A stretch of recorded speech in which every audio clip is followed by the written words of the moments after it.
اور بندے کے پتروں کی طرح جو ہے نا آزاد کشمیر کے ساتھ ڈیل کریں۔ اس ریاست نے یہ اب فیصلہ کر لیا ہے کہ جب تک کوئی بندوق نہیں اٹھائے گا، جب تک کوئی احتجاج نہیں کرے گا، اس وقت تک اس کے ساتھ صحیح طریقے سے ڈیل ہی نہیں کرنا۔ جس قسم کی بیہودہ لغو سوشل میڈیا کے اوپر گفتگو ہوتی رہی ہے جو کہ اسٹیبلشمنٹ ریلیٹڈ ہینڈلز ہیں اور نون لیگ کے ہینڈلز ہیں، پاکستان کی فوج میں تیسرا بڑا ایتھنک گروپ جو ہے وہ آزاد کشمیر اور گلگت بلتستان سے آتا ہے۔ بیوروکریٹ سے بھی کہا انہوں نے کہا کہ تم یہ تو اینٹی پاکستان تمہارا ویو ہے، تم اپنا سدرت المنتہا تم پرچہ لکھوا کے لے کے آئے ہو کہ تہاڈے علاوہ کوئی محب پاکستان ہی نہیں ہے۔ تو اے جے کے میں جو کچھ ہوا ابھی، اور ابھی ایک وہاں پر ہو چکا ہے کوئی معاہدہ بھی، اور احتجاج تو رک گیا ہے، تو اس کے بارے میں ایک کامنٹ بھی دیجئے، اور یہ کہ یہ کتنا مطلب اس کی جو لوکیشن ہے کتنا سینسیٹیو یہ ایریا ہے پاکستان کے لیے بھی، اور ہر ایک کے لیے، ہر فریق کے لیے۔ تو یہ آپ کو کیا دکھائی دے رہی نااہلی تھی یہ اس گورنمنٹ کی، لیک آف انگیجمنٹ ہے، یا وہاں پہ لوگ کیوں ناخوش ہیں؟ آپ کا تعلق ہے وہاں سے بائی دا وے؟ مطلب آپ پروگرام کے آخر میں اس میرے وطن کے بارے میں بات کر رہے ہیں، جی 1.5 منٹ کا مجھے وقت دے رہے ہیں، آپ 2.5 لے لیں، 2.5 لے لیں۔ 2.5 کو چھوڑ دیں، 2.5 میں یہ معاملہ نہیں ہو سکتا، لیکن میں صرف آپ کو یہ کہتا چلوں اس کے اوپر آپ ایک پورا میرے ساتھ پروگرام کریں، کیونکہ جس قسم کی بیہودہ اور لغو سوشل میڈیا کے اوپر گفتگو ہوتی رہی ہے جو کہ اسٹیبلشمنٹ ریلیٹڈ ہینڈلز ہیں اور جو نون لیگ کے ہینڈلز ہیں، بغیر تاریخ جانے، بغیر معاملات جانے، ٹھیک ہے، میں نے تو ٹویٹس بھی کی، میں صرف آپ اس کے اوپر میرے ساتھ ایک پروگرام کریں علیحدہ، میں آپ کو بتاؤں گا۔ میں صرف اتنا کہنا چاہتا ہوں کہ اگر پنچ کی وہ ریبیلین نہ ہوئی ہوتی جو ہم نے شروع کی، جس کے اندر میرے اپنے خاندان کے لوگ شہید ہوئے، جس کے اوپر مجھے فخر ہے، اگر وہ نہ ہوئی ہوتی، اگر ہم نے ڈوگرا فوج کو یہاں سے دھکیلا نہ ہوتا، میرپور سے، مظفر آباد سے، پنچ سے، اور پنچ کی صرف ایک پنچ سٹی اور مینڈر کی تحصیل رہ گئی جو کہ بھارت کے پاس ہے، اور جو یہ بات ہوتی ہے نا اپنا لشکروں کی، لشکر تو اکتوبر میں جو ہے وہ آئے، مڈ اکتوبر میں آئے، یہ ریبیلین جو تھی یہ تو اس کے تو جو اس کی پوری جو سمرنگ وہ تھی یہ تو اگست سے پہلے کی شروع ہوئی تھی۔ رائٹ۔ تو آج بھارتی فوج جو ہے نا وہ کوہالہ پہ اور آزاد پتن پہ بیٹھی ہوتی، ٹھیک ہے، رکشا دیکھ لیں آپ، اگر وہ کوہالہ پہ ہوتی اور آزاد پتن پر ہوتی نا تو پھر اسلام آباد آپ کا دارالخلافہ نہیں ہو سکتا تھا، اور پھر آپ کا جو کہوٹا ریسرچ لیبارٹری ہے اور آپ کے اور جو ایٹمی تنصیبات جو اس علاقے میں ہیں وہ نہیں ہو سکتی تھی۔ تو اس لیے وہ تمام لوگ جنہوں نے شعوری طور پر یا غیر شعوری طور پر اس قسم کی بیہودہ گفتگو کی ہے سوشل میڈیا کے اوپر کہ جی ان کو آپ پھینٹی لگائیں، ان کو جا کے پہلے جو ہے وہ اور کچھ نہیں چاہیے، چلے میری بکواس کو چھوڑ دیں، آپ کرسٹوفر سنیڈن کی 2 کتابیں پڑھ لیں آزاد جموں و کشمیر کے اوپر، تاکہ ان کو یہ پتہ چل جائے کہ تاریخ کیا ہے۔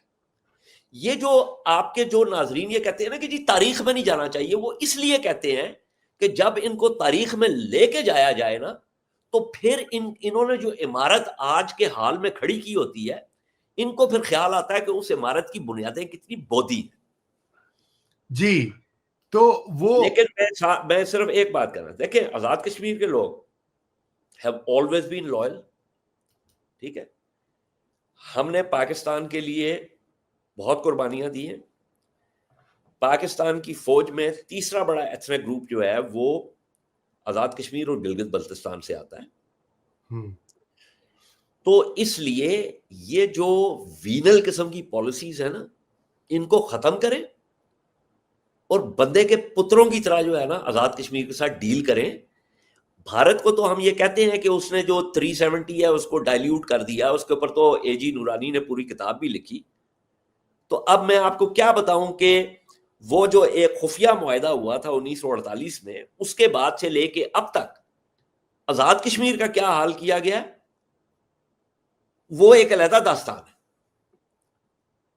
تو میں ان فروئی معاملات میں اس لیے نہیں جانا چاہتا کہ دیکھیں ہمارا ایک دشمن ہے بھارت، اور ہمیں اپنے رینکس کو کلوز کرنا ہوگا.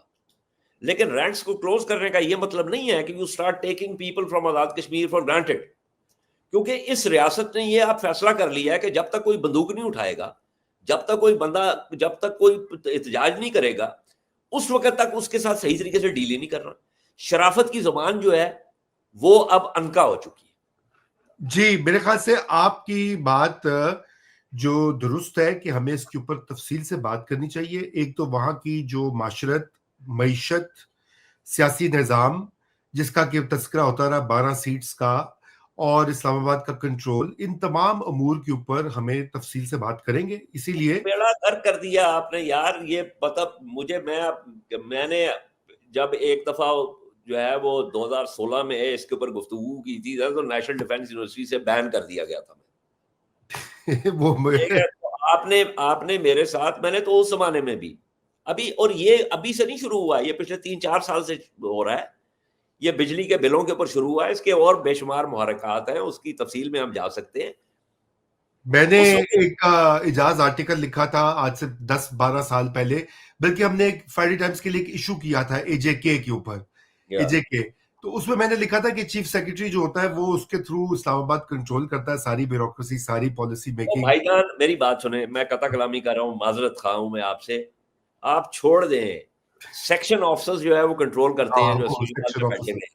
تو وہ میں آپ کو بتاؤں، ابھی میں آپ کو بتاؤں، ایک friend of mine, former military officer جس نے کارگل میں لڑا، زخمی ہوا.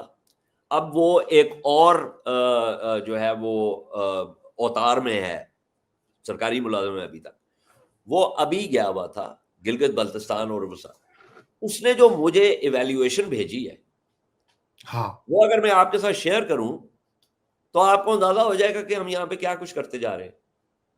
بالکل غلط پالیسیز کا ایشو ہے. اور میں یہی انفارچونیٹلی مجھے یاد ہے کہ اس وقت بھی یہ ریئیکشن آیا، مجھے بہت سی کالیں آئیں بیوروکریٹ سے بھی، کہا انہوں نے کہا کہ تم یہ تو اینٹی پاکستان تمہارا ویو ہے اور فلانا ہے دھماکہ ہے. تو یار دیکھیں میری بات سنیں رضا، ہاں یار یہ کون بزرگ میر ہیں جو اپنے آپ کو بزرگ میر، یہ کون سے بختک نامراد ہیں جو اس بات کا فیصلہ کرتے ہیں کہ کون محب پاکستان ہے اور کون نہیں ہے. I don't know. I honestly مطلب ہے خدا کے واسطے یار، ہاں بند کر دیو کم. مطلب just get rid of this thing. Very true, very مطلب ٹرو. تسی مطلب کی تو اپنا سدرت المنتہا تو پرچہ لکھوا کے لے کے آئے ہو کہ تہاڈے علاوہ کوئی محب پاکستان ہی نہیں ہے. Very It true. is such a nonsensical thing. It really gets my goat. بالکل. تو اجاز اس کے اوپر بالکل بات کریں گے، یہ بات ہونی چاہیے، اور تفصیل میں اگلے ہفتے انشاءاللہ. آج کے لیے آپ کی آمد کا اور پارٹیسپیشن کا شکریہ. ناظرین نے بھی جو دیکھا، بہت سے کامنٹس، اور کچھ تو میں نے بالکل ایڈریس کیے سوالات میں، اور کچھ جو ہے وہ باقی اگلی نشست ہوگی اجاز صاحب کے ساتھ تو اس پہ بات کریں گے. تب تک کے لیے خدا حافظ.